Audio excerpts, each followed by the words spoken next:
마태복음 4장 1절과 2절 말씀 제가 읽겠습니다. 그때 예수께서 성령에게 이끌려 마귀에게 시험을 받으러 광야로 가사 40일을 밤낮으로 금식한 후에 줄이신지라. 아멘. 예수님께서 시험을 받는 내용입니다. 제목을 정해보기가 꽤 어려웠습니다.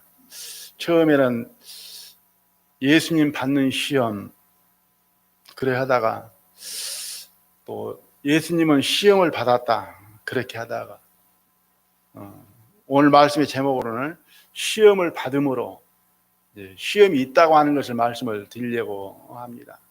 예수님도 시험을 받았다. 그 말은 모든 사람에게 시험이 있는 것입니다. 반드시 시험이 있고 또한 시험을 통해서만 하나님 앞에 나아갈 수가 있고 또한 은혜를 입을 수 있게 되어집니다. 시험이 무엇인가? 무엇을 가리켜 시험이라고 하는가? 이 부분을 오늘 생각을 해보려고 합니다. 읽었던 말씀에 예수님께 시험을 받는데 성령에게 이끌려 갔습니다. 그 시험의 감독관은 성령입니다. 그리고 마귀에게 시험을 받습니다. 그 시험 출제는 누가 하느냐? 마귀가 합니다. 그 시험의 주체는 누구냐? 하나님이십니다. 시험의 그 결과에 따라서 채점을 하고 거기에 따른 보상을 해주실 분은 누구시냐? 하나님이십니다. 시험의 내용은 세 가지로 나와 있습니다만 다음에 말씀을 드리기로 하고 시험의 그 상황은 40일 동안 금식을 했습니다. 굶었습니다. 매우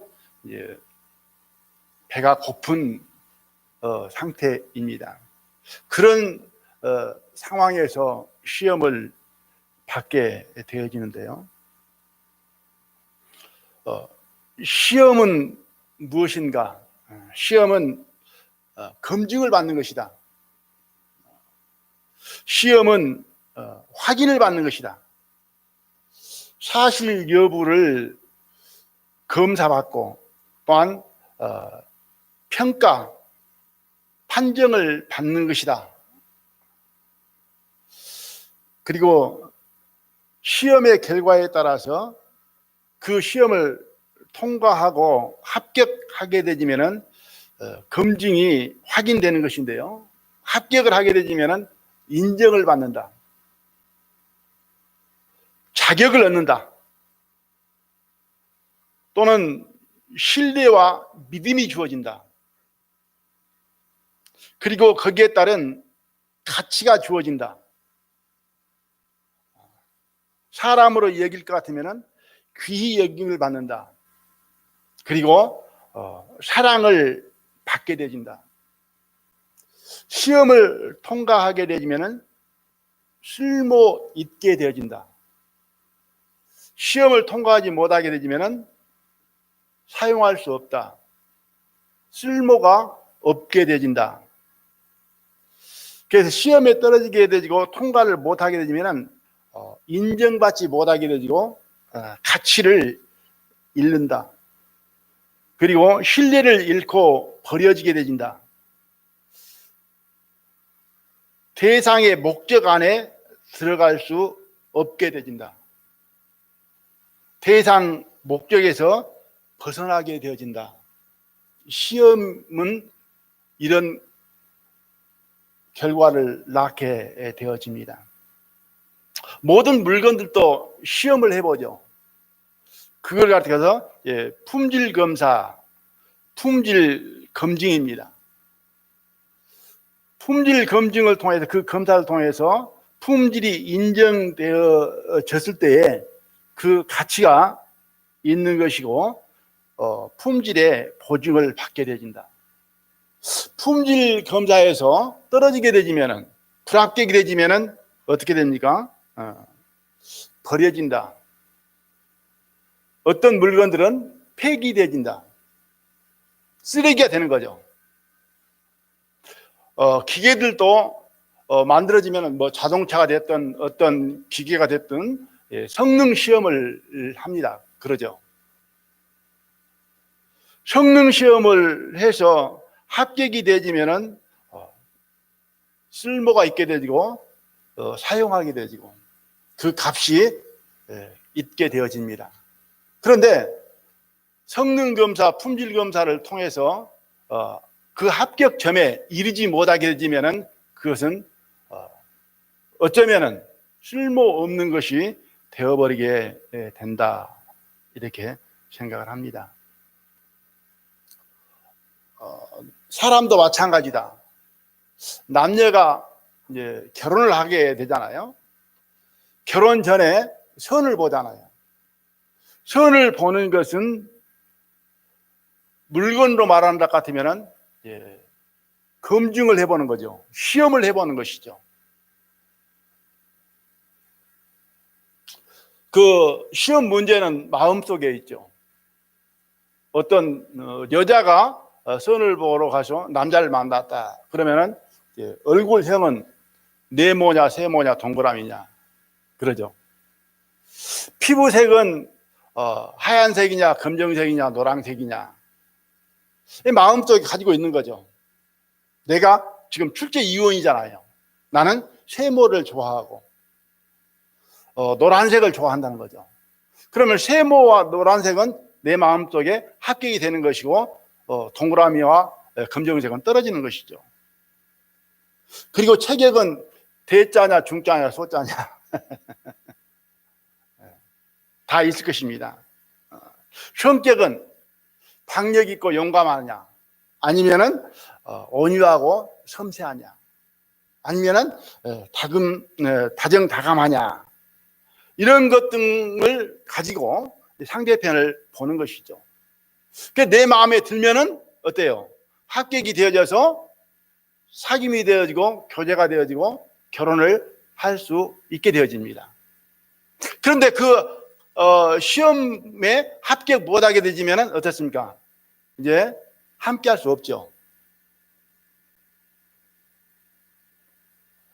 부부로 결혼할 수 없습니다. 안 됩니다. 그러니까 이 모든 것이 시험을 통해서 시험의 과정을 거쳐서 어떤 결실을 맺게 되어진다 이렇게 생각을 해봅니다. 그래서 시험은 반드시 있다. 사람과 사람의 그 인간 관계도 마찬가지다. 매일 항상 날마다 시험을 보고 있는 거예요. 사람을 만날 때마다. 그러죠? 오늘 얼굴 이게 그 표정이 어떤가? 그게 시험이라는 거죠. 그러지 않습니까? 대화를 해보면은 조금 인품이 있고 어떤 온유하고 겸손하고 상대편을 이해해주고 관용하고 그런 것 등의 그 모습이 나오는가 아니면은 냉정하고 서늘하고 그런가? 그렇게 되지면 됐습니까? 상대편에게 점수를 잃는 거죠. 시험에서 그 사람 떨어지는 거예요. 그러면 관계가 어때요? 멀어진다든가 아니면은 사이가 끊어진다든가 절교가 되진다든가 서로 관계 형성이 어떻습니까? 안 되는 것이죠. 보이지 않지만 그 모든 시험의 과정을 통해서 가까워지기도 하고 어때요? 멀어지기도 한다는 거죠. 시험은 그러한 것이다. 그래서 이 말씀을 묵상을 해보면서 어떤 생각이 나면 시험은 알아내는 것이다. 알아내는 거죠. 그죠? 그리고 그 시험의 결과는 선택받는 것이다. 아니면은 버려지는 것이다. 시험을 통해서 품질을, 성능을, 그 실력을, 재능을, 성질을 또 이제 말씀 보면 하지만 그 마음을 알아내는 것이다. 이것이 시험의 과정이다. 시험은 결국에는 알아내는 것이다. 이런 생각이 들었습니다. 시험은 학생들이 많이 보죠. 학생들이 보는 것은 실력 테스트입니다. 알고 있는가, 모르고 있는가. 그러죠. 또 어떤 부분에서는 재능, 능력을 시험을 합니다. 이것을 할 수 있는 사람인가, 못하는 사람인가. 그러죠. 입학시험, 어떤 회사 채용시험, 그러죠.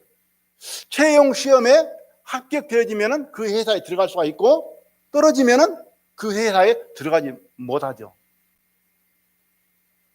자격시험, 자격시험에는 뭐 국가고시, 뭐 행정고시, 사법고시, 예무고시가 있잖아요. 그죠?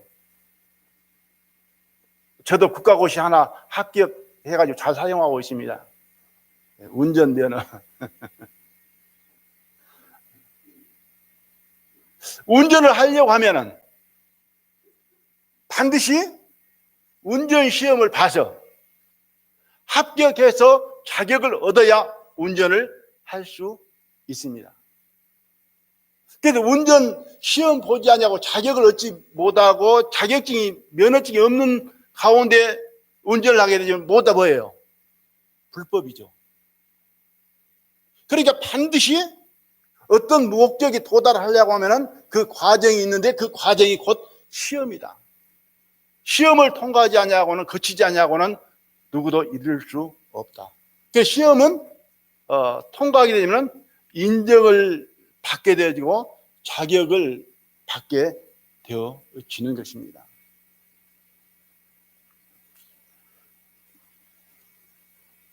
시험을 통하지 않냐고는 안 되는 것을 볼 수가 있습니다. 그래서 시험은 결국에는 보이는 것뿐만 아니라 보이지 않는 것을 알아내는, 검증받는 것이다. 이렇게 생각이 들었습니다. 그래서 낱말에는 시험을 뭐라고 표현하는가 하게 찾아봤습니다. 재능이나 실력 따위를 일정한 절차에 따라 검사하고 평가하는 일이 시험이랍니다.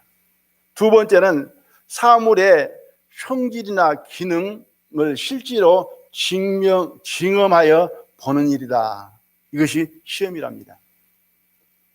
또한 사람을 향해서 그 시험은 뭐냐? 사람의 됨됨이를 알기 위하여 떠보는 것이 시험이랍니다. 사람이 됨됨을 알아보기 위해서. 사람의 마음속은 모르잖아요. 무슨 생각을 하고 있고 무슨 마음을 품고 있고 나를 좋아하는지 싫어하는지 이거 알 수가 없잖아요. 사랑하는지 미워하는지. 시험을 통해서만 어때요? 알게 된다는 것이죠.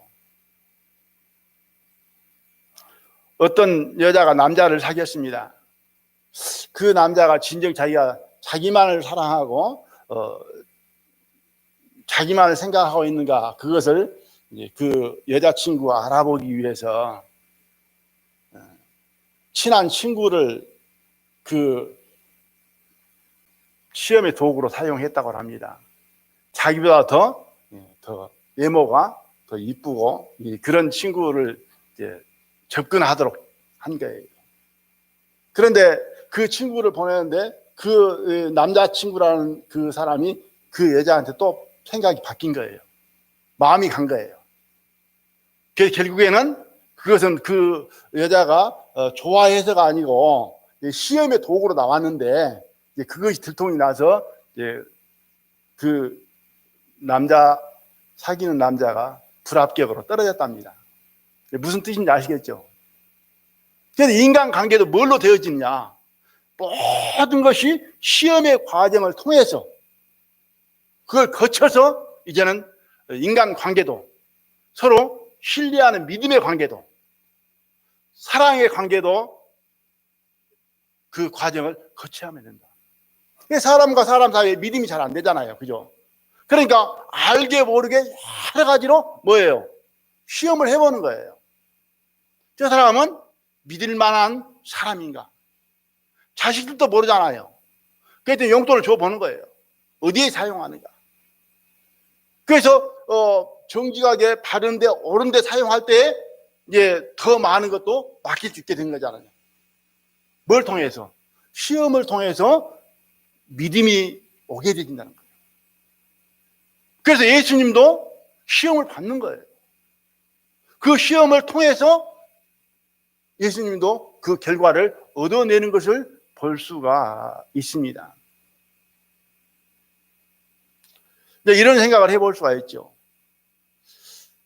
예수님은 하나님의 아들이시고 하나님이신데 시험을 받아야만 되는가? 시험이 필요한가? 그러나 예수님은 시험을 통해서 시험이 무엇인가를 가르쳐 주신다, 이런 생각이 들었습니다. 또한 시험을 예수님은 이제 이기게 되잖아요. 통과하게 되잖아요. 이기심으로 아담이 하나님 앞에 시험을 실패함으로 파괴된 것을 회복시켜 주는 것이다. 왜? 반드시 무너진 것, 깨어진 것, 부서진 것은 원래대로 돌아가려고 하면은 그 과정이 필요하잖아요. 회복이 필요하잖아요. 그래서 아담이 하나님 앞에 시험으로 깨뜨린 것, 예수님께서 그것을 원상복구하는, 회복하는 과정이다, 이런 생각이 들어졌었습니다. 하나님 아버지를 온전히 경외하고 순종함으로 예수님은 하나님의 뜻을 이루게 된다. 그리고 하나님의 그 베푸시는 영광의 보좌에 이르게 되는 것이다, 이렇게 생각을 해봅니다. 우리 각인들도 하나님 앞에 어쩌면은 시험을 치루었고, 또한 시험을 치르고 있고, 또 시험을 치르게 될 것이다. 하나님 앞에 그 시험을 통과하지 아니하고는 하나님 앞에 나아갈 수 있는 사람은 아무도 없습니다. 시험도 그러잖아요. 1차, 2차, 3차 뭐 어려운 시험일수록 있잖아요. 뭐 어떤 회사에 내가 입사하려고 하면은 시험 보려고 하면 처음에 뭐 서류 제출해가지고 서류 시험에 어때야 돼요? 합격해야 되죠. 그죠? 그 다음에 이제는 뭐 필기 시험에 또 합격해야 되고, 필기 시험 합격한다고 다 되는 거 아니잖아요. 또 그 다음에 뭐 면접 시험 합격해야 되고, 또 내중에는 또 나가서 실기 시험에 합격해야 되고, 여러 가지 과정이 있잖아요. 하나님 앞에 우리가 시험 받는 것이 있는데 합격한 것도 있고, 또 시험 진행 중인 것도 있고, 아직 시험 받아야 할 부분도 있는 것입니다. 시험을 통과하지 아니하고는 시험이 없이는 절대 자격을 얻을 수 없다. 시험은 필수적으로 있는 겁니까, 없는 겁니까? 있는 것입니다.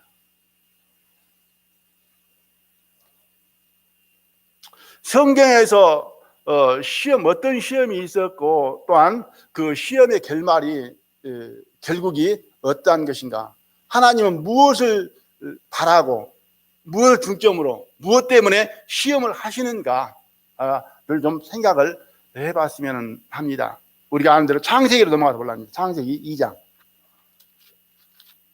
아담이 최초의 시험을 받습니다. 믿음의 사람들은 다 하나님 앞에 시험을 안 받는 사람 아무도 없습니다. 창세기 2장 16절과 17절 말씀.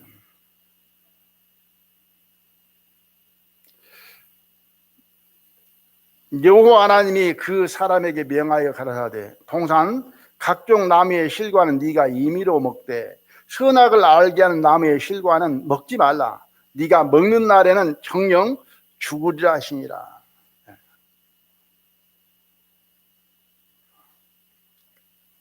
아담에게 하시는 말씀입니다.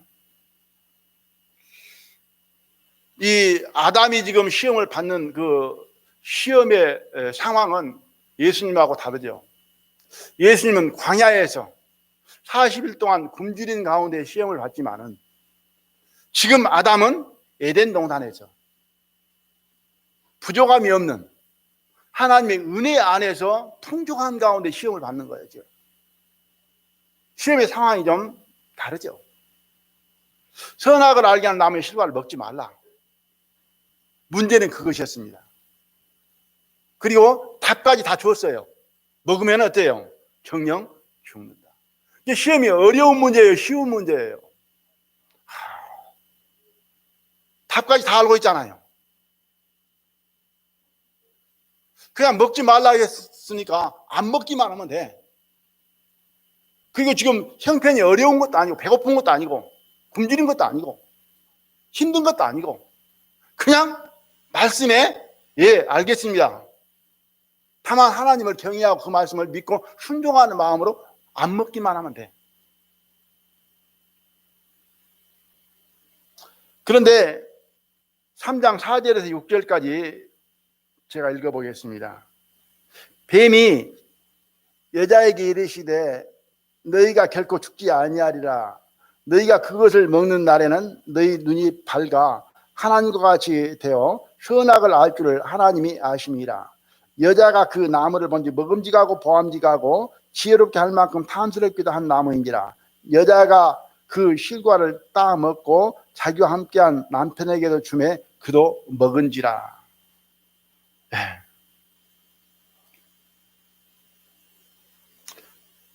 사단이 들어와서 그를 유혹합니다. 죽지 않는다. 그리고 하나님과 같이 된다. 그래서 아무튼 그는 의심 없이 망설임 없이 먹었습니다. 그 먹은 결과는 어떻습니까? 이제 시험에서 떨어진 것이죠. 하나님 먹지 말라고 했는데 이제 먹게 된 것이죠. 그 시험의 실패가 하나님께 버림받게 되어졌다. 하나님 앞에는 필요 없는, 가치 없는 존재가 되어버린 거잖아요. 그죠? 버려진 거예요. 하나님 필요 없으니까, 가치가 없으니까 버린 거예요. 쫓겨난 자가 되어졌다. 쓸모없는 자가 되었다. 그리고 이제는 아담과 그에게는 고생이 시작되고 고통이 있게 되고 저주와 심판과 형벌을 받는 자가 되었습니다. 이것이 시험의 결과입니다. 모든 사람은 최초의 사람부터 시험을 받게 된 것이잖아요. 그 다음에 아담이 그렇게 된 이후에 하나님께서는 다 모든 사람들이 하나님과 등지고 멀어지고 하나님을 모르고 살아갈 때 또 누구를 부릅니까? 아브라함을 부르죠. 그 아브라함은 복의 근원이 되었고 또한 믿음의 조상이 되었습니다. 그 너를 축복하는 자 축복하고 너를 저주하는 저주라 할 것이다 라고 하는 그 명목으로 아브라함을 불러냈습니다. 그리고 나서 그 도구로 합당한가, 그러한 사람을 합당한가 하나님께서는 시험을 하시는 걸 보잖아요. 그죠? 창세기 22장 1절을 봅니다.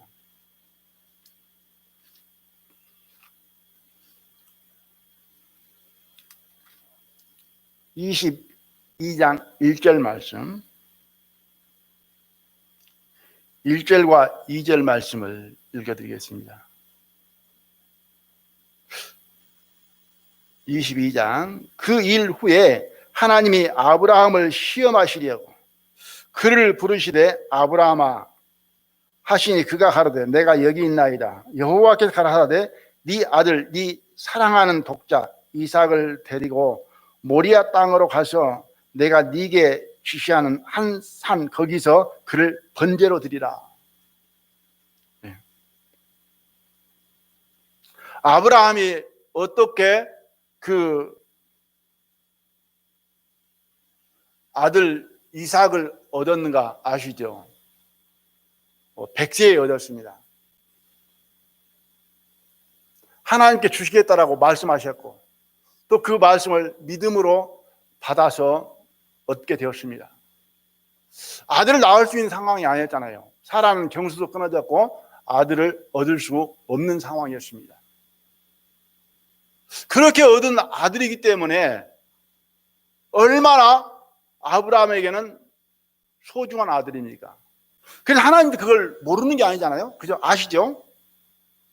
뭐라고 하나님께 말씀하시고 계시냐면은 네 아들, 네 사랑하는 독자 이삭을, 이렇게 말합니다. 네 아들, 네 사랑하는 독자. 그러니까 아브라함이 이 이삭을 얼마만큼 사랑하는지, 귀하게 생각하는지, 아끼는지 이건 모르는 바가 아니잖아요. 알잖아요. 그런데 그 아들을, 그런 아들을 번제로 드리라는 거예요. 번제는 짐승을 잡아서 피를 제단에 뿌리고 그 각을 다 떠가지고 나무에 불을 피워서 그 위에 화재로 태워서 드리는 것이 번제입니다. 그렇게 하라는 거예요. 아들을 칼로 쪼개서 나무 불을 피워서 그 위에 태워서 화재로 하나님 앞에 드리라고 합니다. 그런데 아브라함은 그 뒤에 내가 어떻습니까? 전혀 이유 토 다는 것 없이 바로 갑니다. 그래서 22장 9절에 이제 번제로 드리려는 그 순간이 있습니다. 하나님이 그에게 지시하신 곳에 이른지라. 이에 아브라함이 그곳에 단을 쌓고 나무를 버려놓고 그 아들 이삭을 결박하여 단 나무 위에 넣고 손을 내밀어 칼을 잡고 그 아들을 잡으려 하더니. 지금 아브라함은 그 시험에 지금 임하고 있는 거예요. 번제로 드리려 하니까 이제는 칼을 들고 이제 내리치면은 그 이삭은 목숨을 잃는 것이죠. 그때 하나님께서는 아브라함아 부르잖아요. 그리고 나서 계속 읽어드리겠습니다. 여호와의 사자가 하늘에서부터 그를 불러 가라사대 아브라함아 아브라함아 하시는지라. 아브라함이 가라사대 내가 여기 있나이다 하매 사자가 가라사대 그 아이에게 내 손을 대지 말라. 아무 일도 그에게 하지 말라. 네가 네 아들 네 독자라도 내게 아끼지 아니하였으니 자 내가 이제야 네가 하나님을 경외하는 줄을 아노라. 하나님을 경외하는 줄을 아노라. 그래서 아까 말씀드리기를 시험은 알기 위한 것이다. 그런데 하나님은 지금 아브라함의 마음을, 아브라함이 하나님을 진정으로 경외하는가, 그것을 알기 위해서, 아브라함의 마음속에 있는 것을 알기 위해서 그 시험을 하신 거예요. 그 시험에 그대로 이렇게 따르게 될 때 하나님께는 이제야 하나님을 경외하는 줄을 아노라. 하나님은 또 다른 부분을 보면서 말씀을 드리겠습니다만 지금에서 알겠습니까? 그 이전에 알겠습니까? 사실은 그 이전에 압니다. 왜 그런데 이 시험을 하시는가? 결국에는 아브라함 자신이 하나님을 경외하고 있다는 사실을 알게 하기 위해서. 왜 아담을 시험하는가? 아담이 따먹을 줄 안 따먹을 줄 모른다 할 것 같으면 하나님이 아니시죠. 다 알잖아요. 그런데 따먹을 줄 알면서 그 시험을 하시는 것은 너는 하나님을 경외하고 섬기는 마음이 없다고 하는 것을 누구에게 알게 하기 위해서? 아담에게 알게 하기 위함이다. 이해하십니까? 그래서 히브리서 11장을 볼게요.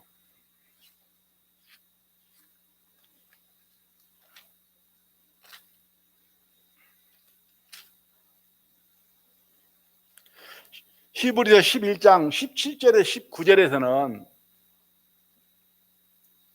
제가 읽어드리기만 할게요. 들으시면서 아브라함은 시험을 받을 때 믿음으로 이삭을 드렸으니 저는 약속을 받은 자로 돼 그 독생자를 들으셨느니라. 저에게 이미 말씀하시기를 내 자손이라 칭할 자는 이삭으로 말미암으리라 하셨으니 저가 하나님이 능히 죽은 자 가운데서 살리실 줄로 생각한지라.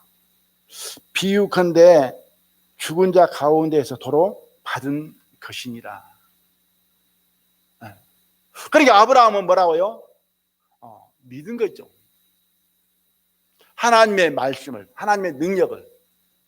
하나님께서 이 이삭을 통해서 많은 백성이 한데 별과 같은 많은 사람이 날 것을 말씀을 하셨는데 빌다고 하는데 지금 아브라함의 계산은 안 맞잖아요.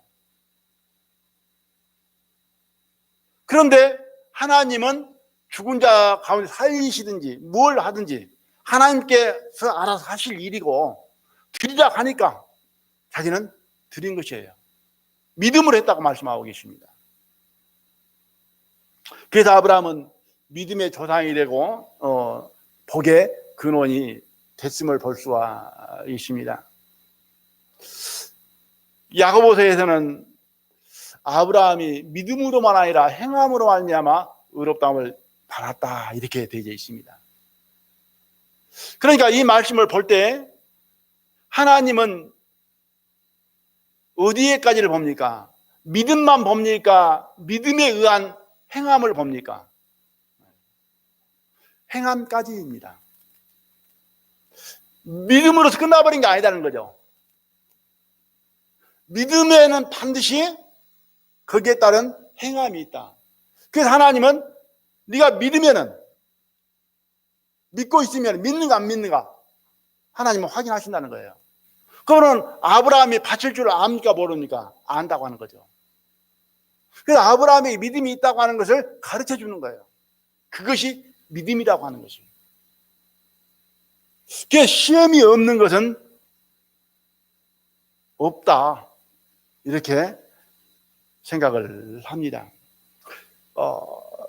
자, 그리고 아브라함은 이삭을 낳고 이삭은 에서와 야곱을 낳습니다. 야곱은 이스라엘이 됐습니다. 한 민족을 이루죠. 그래서 하나님께서는 이스라엘을 택합니다. 맞죠? 그럼 이스라엘 택했으면은 또 이스라엘에게는 시험이 있는가 없는가? 시험이 있었어요, 없었어요?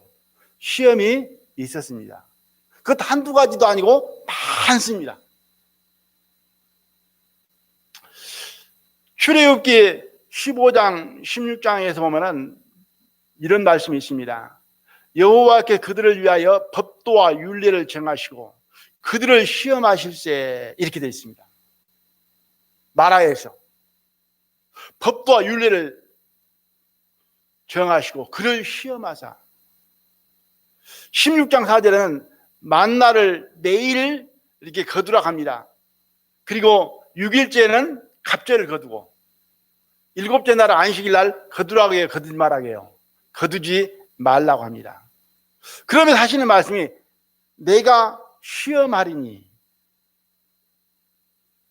이렇게 말씀하십니다. 그들이 나의 율법을 준행하나 아니하나 내가 시험하리니. 그렇게 먼저 말씀을 해놓고 6째 날은 갑절로 거두는가 안 거두는가 보시고 7째 날에 거두러 가는가 안 가는가 보시는 거예요. 그걸 뭐 하려고요? 시험하려고 하셨다. 이렇게 기록되어 있습니다. 그래서 하나님께서는 법도와 율례와 율법을 주시고 그리고 그들이 준행하나 아니하나 시험하기 위함이다. 이렇게 됐습니다. 저희들이 아는 대로 신약성경 로마서에서는 율법은 죄를 깨닫게 하신다.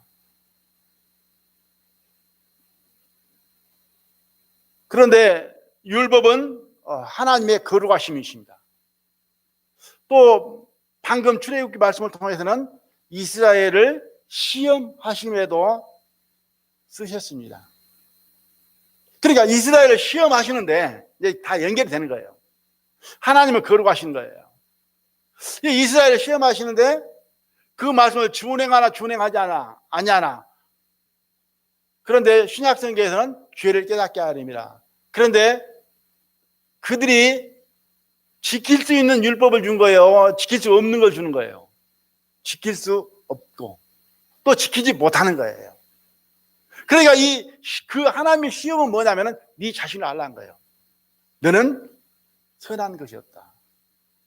너는 죄인이다. 그러니까 하나님은 그 아담이 선악과를 먹음으로 말미암아 죄가 들어오고 사단의 그 습성이 사상이 들어가 있기 때문에 인간 모두는 선한 것이 없다는 것을 알고 있는데 그걸 몰라서 율법을 주는 것이 아니고, 예? 시험해봐가지고 이 사람이 지킨 거 아닌가 그걸 알기 위한 거냐. 이미 그 사람들은 하나님 앞에 하나님께서는 알고 계신 거예요. 못한다고 하는 것을. 그래 누구를 위한 거예요? 자신을 알라고 하는 거예요. 니를 알라. 보여주는 것이죠. 그러니까 하나님은 이스라엘을 시험합니까 안 합니까? 하신 것이잖아요. 한 가지로만 시험한 게 아니에요. 자, 신명기 8장을 볼게요.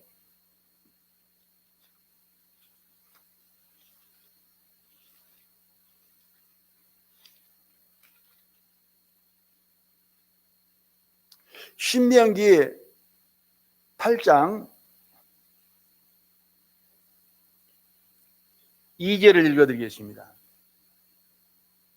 구약성경 274페이지인데요. 2절 말씀.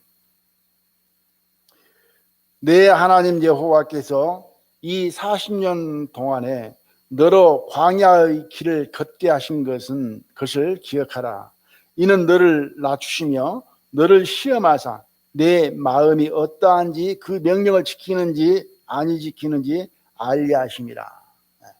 광야 40년을 걷게 하신 것은 광야의 생활을 주신 것은 너를 시험하기 위한 것이다.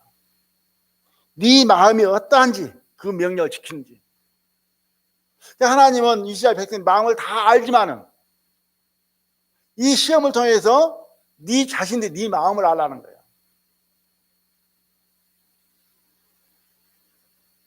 그러니까 여러 모양으로 여러 방법으로 어떻습니까? 하나님께서 그들을 인도하시면서 하나님 편에는 시험이시고 그들에게 그들의 실상을 알게 하려고 하는 것이다. 신명기 13장 1절에서 3절에 보면 이런 말씀이 있습니다. 너는 그 선지자나 꿈꾸는 자의 말을 청종하지 말라. 이는 너희 하나님 여호와께서 너희가 마음을 다해 성품을 다하여 하나님 여호와를 사랑하는 여부를 알리하사 너희를 시험하심이라. 이렇게 되어 있습니다.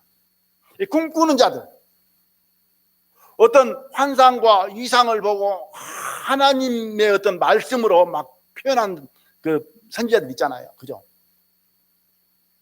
그리고 어떤 기사와 표적과 능력을 행해서 하나님의 이름이 아닌 어떤 다른 이름으로 막 유혹을 하는 거예요.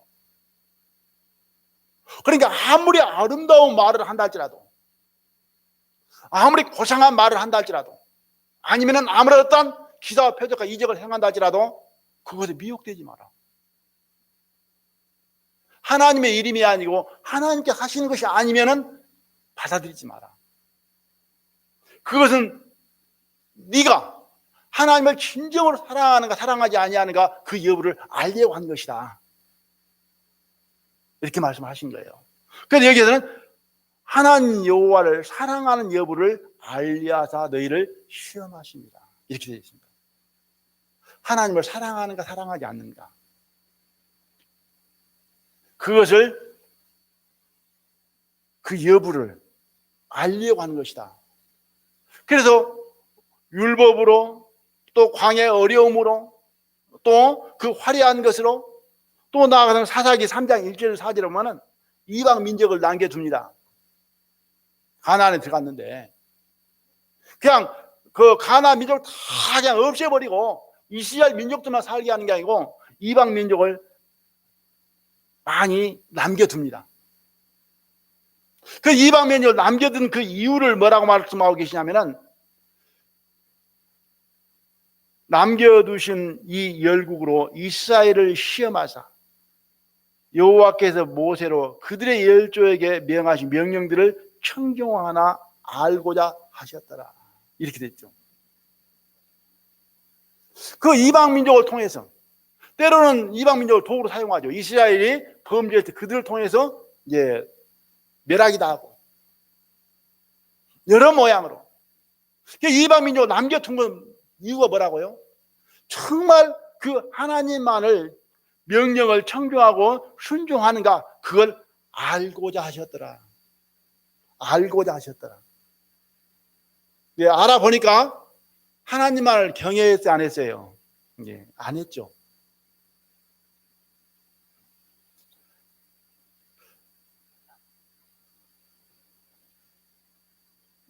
하나님께서는 이스라엘을 시험했습니다. 율법을 통해서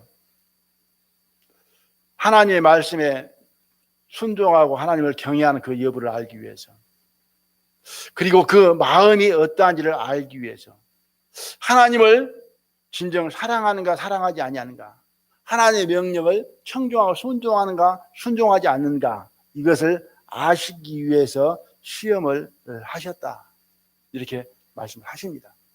그러니까 한 번만 시험하는 게 아니고, 한 가지 뜻으로만 하는 것이 아니고 여러 가지로 여러 번 한다는 거죠.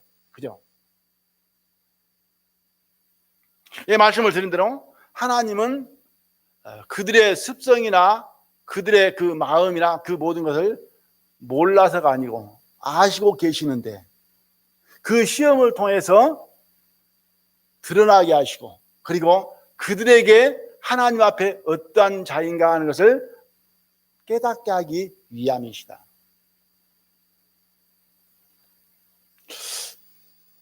시험 받는 자들의 실상을 알게 하시기 위함이다.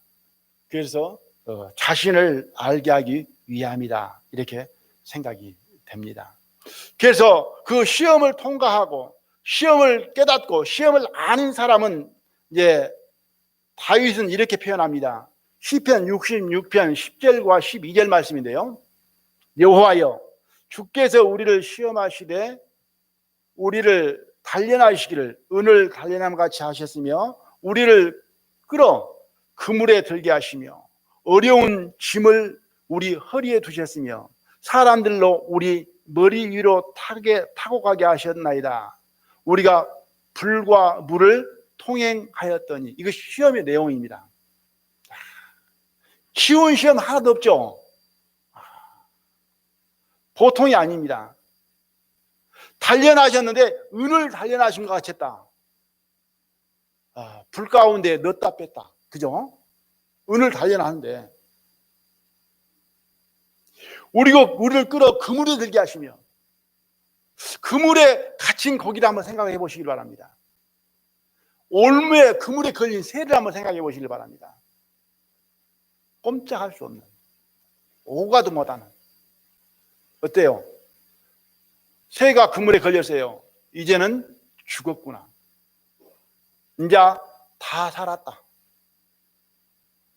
그런 상황이죠. 어려운 짐을 우리 허리에 두셨으며 일어서지도 못하는, 힘도 못 쓰는 거죠. 그리고 사람들로 우리 머리 위로 타고 가게 하셨나이다.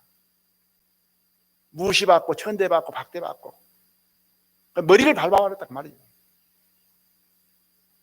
그래서 우리가 불과 물을 통행하였더니, 그 시험을 통행했다 그 말은 거쳤다 그 말이죠. 그러죠. 지나갔다 그 말이에요. 결과가 뭐냐? 주께서 우리를 끌어내사 풍부한 곳에 들이셨나이다. 결국에는 시험을 아는 자들은, 깨달은 자들은, 결국에는 하나님께서 뭔가를 풍부한 곳에 들이셨을 때 그것이 은혜입니까? 자기 노력입니까?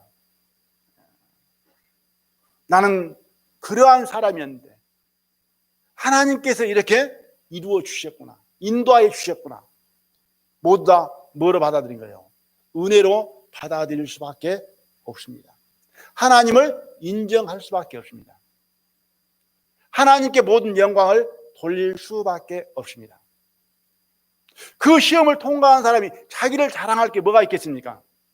나약함도 깨달았고 더러움도 깨달았고 아무런 의지도 없다는 그 진념도 신념도 없다는 사실도 깨달은 자가 은혜를 받았으니 그것이 하나님의 축복이 아니고 하나님께 내리신 복이 아니고 무엇이겠냐 그 말이에요.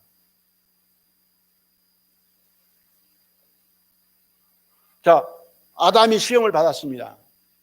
떨어졌죠. 버림받았습니다.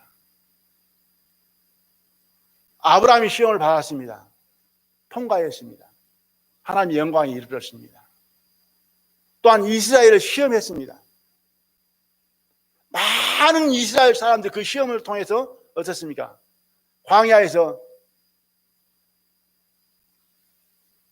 장정이 60만이었는데 여호수아와 갈렙만 그 시험을 끝까지 이겨냈습니다.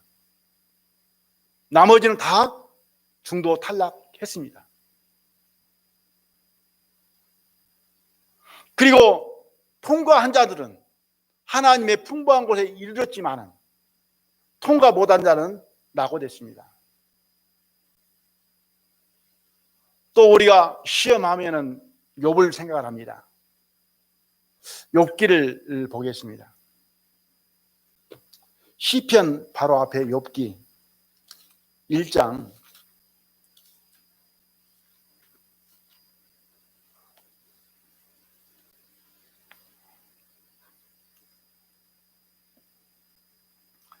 12절 말씀.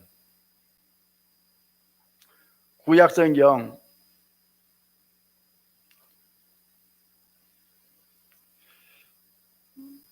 761페이지 1장 12절 말씀.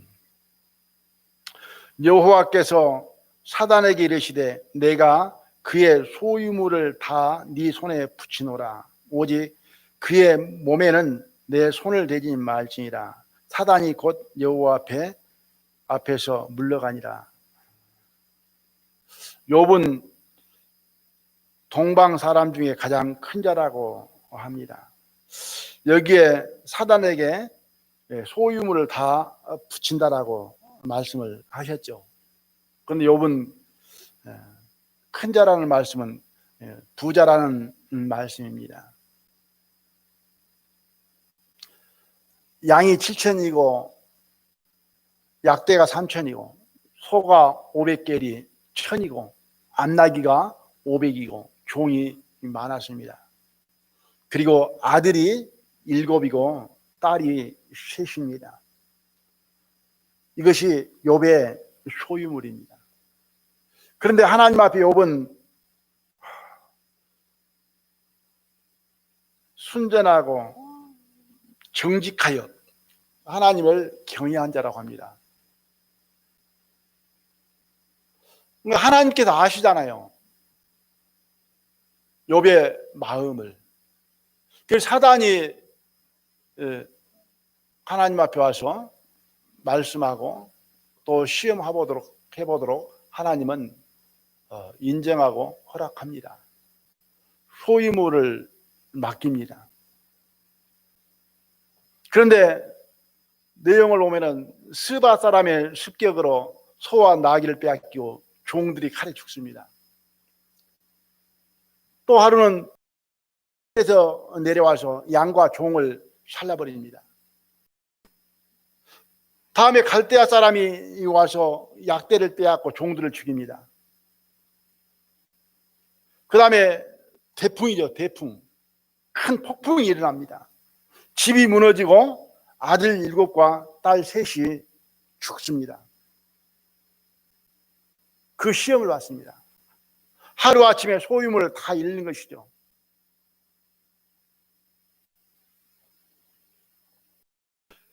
그런데 그 욥은 그 시험을 받고 그 시험을 어떻게 이기셨는가, 그 욥의 마음을 보겠습니다.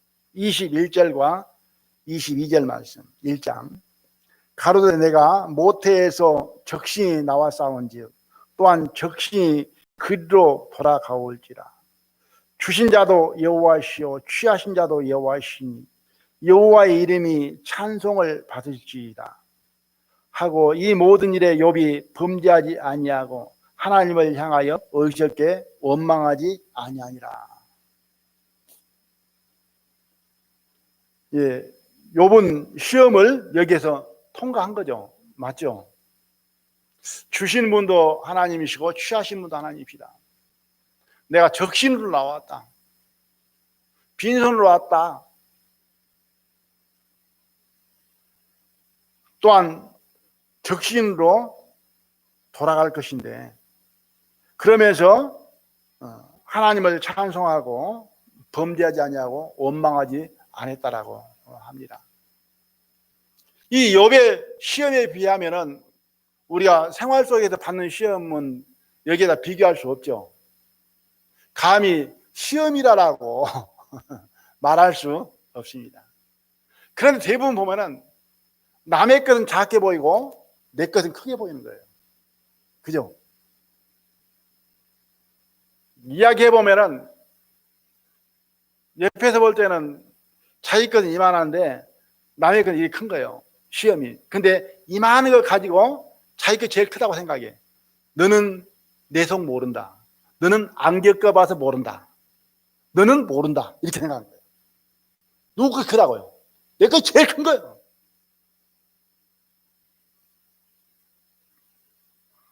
욥의 시험에 비하면은 우리의 시험은 그렇게 비교가 안 된다 그런 생각을 해보고요. 욥의 시험은 여기에서 끝나는 거 아니잖아요. 그죠? 이건 1차 시험이에요. 1차 시험. 2차 시험에서 2장 6절에 보니까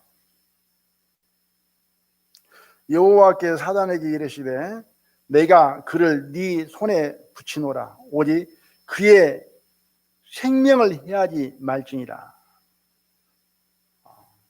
아까는 그 몸을 해하지 말고 그 소유물만 해하라고 그랬는데 이제는 그 몸에 고통을 주는데 목숨만은 손대지 마라. 그러니까 쉬운 말로 죽이지만 말고 네 마음대로 해라. 죽이지만 말하는 거예요.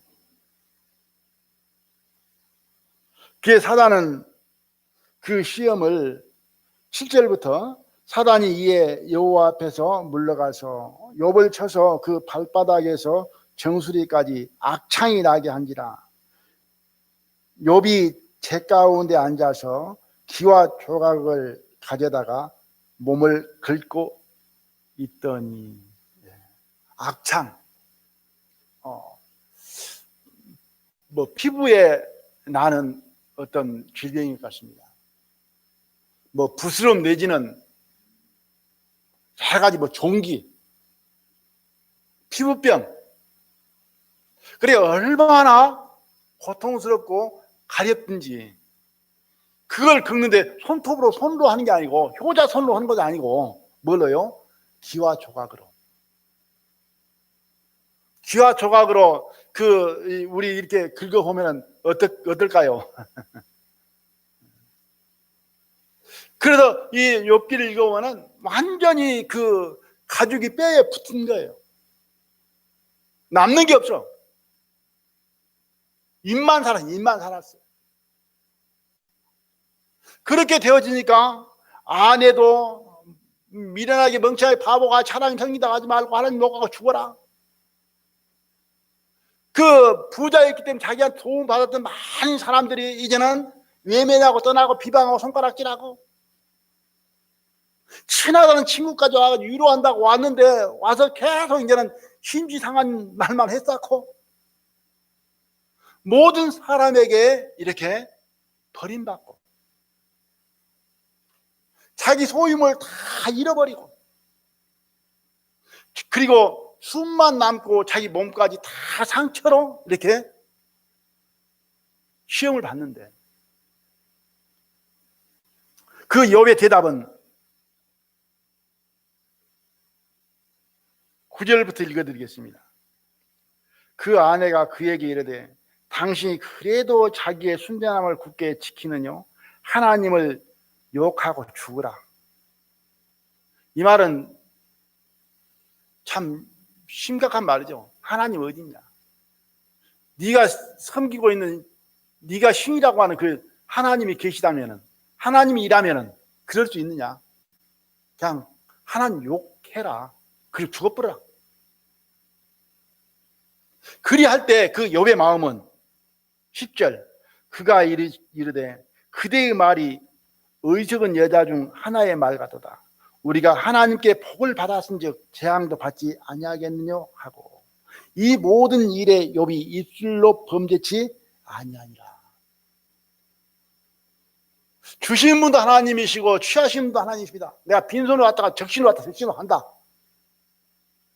또 여기에서는 하나님께서 주신 복인데 하나님께 복도 받고 복을 받았은즉 또한 재앙도 받을 것도 아니냐. 시험을 통과했습니다. 이겼습니다. 넘어갔습니다. 그 많은 그 욥기를 읽어보는 욥의 불평도 있고 고통의 하소연도 있고 여러 가지 있지만은 23장 10절에는 나의 가는 길을 오직 그가 아시나니 그가 나를 연단하신 후에는 내가 정금같이 나오리라. 욥의 마음이 있습니다. 나의 가는 길을 오직 그가 아시나니 그가 나를 연단하신 후에는, 이런 많은 고통의 연단이 있지만은, 은을 연단하는 것 같이 그 연단이 있지만은 후에는 내가 정금같이 나오리라. 그러니까 하나님을 경외하고 하나님을 믿고 하나님께 그 모든 것을 맡기고, 하나님은 지금 나를 이렇게 고통스럽게 하지만은 나를 정금같이 인도해 낼 것이다. 그 마음이 있으니까 이기는 거예요. 그 마음이 없으면 억울하고 분하고 뭐 친구들이고 아내고 뭐 주변 사람 다 그냥 뭐 원수로 여겨 죽이고 싶겠죠.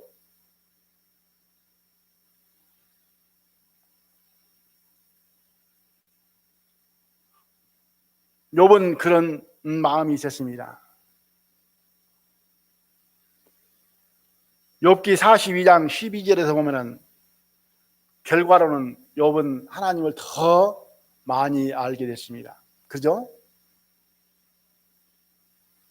이제 귀로만 들은 정도였는데 이제는 눈으로 본다 할 정도로 하나님을 알게 됐습니다. 하나님의 역사하심, 하나님의 능력, 하나님의 사랑, 그걸 알게 된 거예요. 욥은 12절에 보면 여호와께서 욥의 모년에 복을 주사 이렇게 했습니다. 모년, 말년이죠. 끝에 하나님께서 복을 주셨는데 처음 복보다 더하게 하여 주셨습니다. 소유물은 정확히 갑절로 받습니다. 아들 7에 딸 3을 얻습니다. 그 딸들도 이렇게 표현이 되어 있습니다. 욥의 딸처럼 아리따운 여자가 없었더라. 얼마나 이쁜 딸을 얻었습니까? 그러니까 욥의 마음은 얼마나 기쁨과 즐거움이 많았겠습니까? 그 고통 이후에 얻는 것이, 그 아리따운, 뭐 요즘에 그러잖아요. 그 나이에 이제 얻은 자녀들이 얼마나 이쁘겠어요. 김수남이 이쁘죠? 네. 아마 그 세 딸보다 더 이쁜 세 딸일 것 같아. 예. 뭐라고 했습니까? 욥의 딸처럼 아리따운 여자가 없었더라 그랬으니까 제일 예쁜 거죠. 시련 시험 통과하지 아니하고는 인정받을 수 없고 자격을 얻을 수 없고 신뢰받을 수 없고 사랑받을 수 없다. 반드시 시련, 그 시험을 통과해야 얻을 수 있다. 시험을 통과한 그 영광은 말할 수 없이 큰 것이다. 그렇기 때문에 우리가 시험에서 매일매일 오는 그 시험에서 이겼을 때에 통과했을 때 오는 그 기쁨은 영광은 크지만은 늘 뭐예요? 져버리면은, 패배해버리면은, 떨어지면은 얻을 수 있는 거 없어요. 저도 이 말씀을 보면서 생각하면서 많은 생각이 들었습니다. 성도들과의 관계, 가족과의 관계, 사람들과의 관계, 계속 매일 순간순간 시험이 있다. 그 시험에 내가 상대편에게 합격하느냐 불합격하느냐, 여기에 따라서 대인 관계가 이루어지기도 하고 끊어지기도 한다. 아멘 하십니까? 부부 사이의 관계도 좋아지기도 하고 나빠지기도 한다. 그러지 않습니까? 왜? 상대편이 계속 시험하거든요.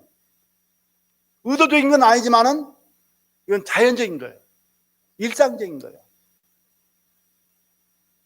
그건 생각지 아니하고 내가 상대편에게 시험을 통해서 합격하고 있는가, 그리고 힘쓰고 애쓰고 노력하고 있는, 이건 전혀 생각지 아니하고 상대편에게만 내 시험에 합격하라는 거예요. 그건 뭐예요? 이기적인 거예요. 잘못된 거예요. 하나님과의 우리 관계 속에서도 매일매일 순간순간 시험이 있다고 하는 거예요. 우리는 그걸 잊어서는 안 된다. 이걸 귀찮게 생각해서는 안 된다. 사람과의 관계 속에, 성도적 관계 속에서 이것을 무시해서는 안 된다. 제일 무서운 사람은 누가 나를 어떻게 생각하든지 말든지, 어떻게 보든지 말든지 나는 눈치 안 본다. 나는 상관없다. 이 말은 뭐예요? 사실은 사람 되기를 포기한 것입니다. 하나님 앞에 그런 생각을 가져봐요.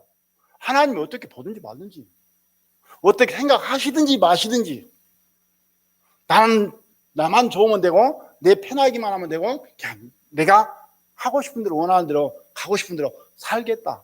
이건 뭐예요? 하나님 앞에 인생을 뭐예요? 포기한 것입니다. 이해하십니까? 저도 개인적인 사람 관계 속에서 그 사람에서 포기가 되어져 버리면은, 마음속의 관계가 끊어져 버리면, 그걸 제가 이제 늘 반성을 합니다만, 끊어지게 되지면은 상대편이 무슨 행동을 하든 나하고 상관없다. 뿐만 아니라 나도 당신한테 신경 안 쓴다. 당신이 나를 욕을 하든 미워하든 싫어하든 좋아하든 나는 전혀 관계없다. 나는 내 길 간다. 내 삶 산다. 이건 좋은 거예요, 나쁜 거예요?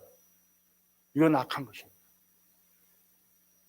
우리는 그러한 하나님 앞에 사람이 되어서도 안 되고, 사람과 관계 속에서 그러한 사람이 되어서는 안 된다고 하는 거예요. 아침에 제가 9시쯤에 나왔는데 어떤 여자분이 막 전화를 하고 막 그러면서 서성대더라고요. 이제 모른 척하고 이제 들어왔어요. 그래도 한참 있다가 내가 물 좀 먹으려고 나오니까는 불러요. 왜 그러냐니까는 급히 나왔는데 돈이 없어서 부산을 가야 되는데 좀 도와달라고 하는 거예요. 그런 사람들 많잖아요. 한쪽 마음속에는 또 거짓말 하는 사람들, 속이는 사람들. 그런데 한쪽 마음속에는 속이든 거짓말하든 무엇을 하든 자기가 어렵다는데 네가 그 속 모르고 형편 모르고 또 판단은 안 되지 않냐, 또 이런 마음이 갈등이 오는 거예요. 돈 저한테 이제 5만 원짜리 있었는데 5만 원 주기는 좀 많은 것 같고, 과거에 봉사도 있을 때는 지갑이 얼마 있었나 몇십만 있었나 다 줘본 적이 있어요. 그래가지고 5만 원짜리 주기는 아깝고, 그래서 커피 자판기 그거 번호 알거든요. 그거 이래 다 얼마면 되겠냐니까는 2만 원만 달라고 하더라고. 이게 다 꺼내서 보니까 3만 원인가 되더라고요. 가다가 식사 함께 하시고 그냥 가시라고. 안 주는 것보다 줘버리는 게 더 어때요? 마음이 편하더라고.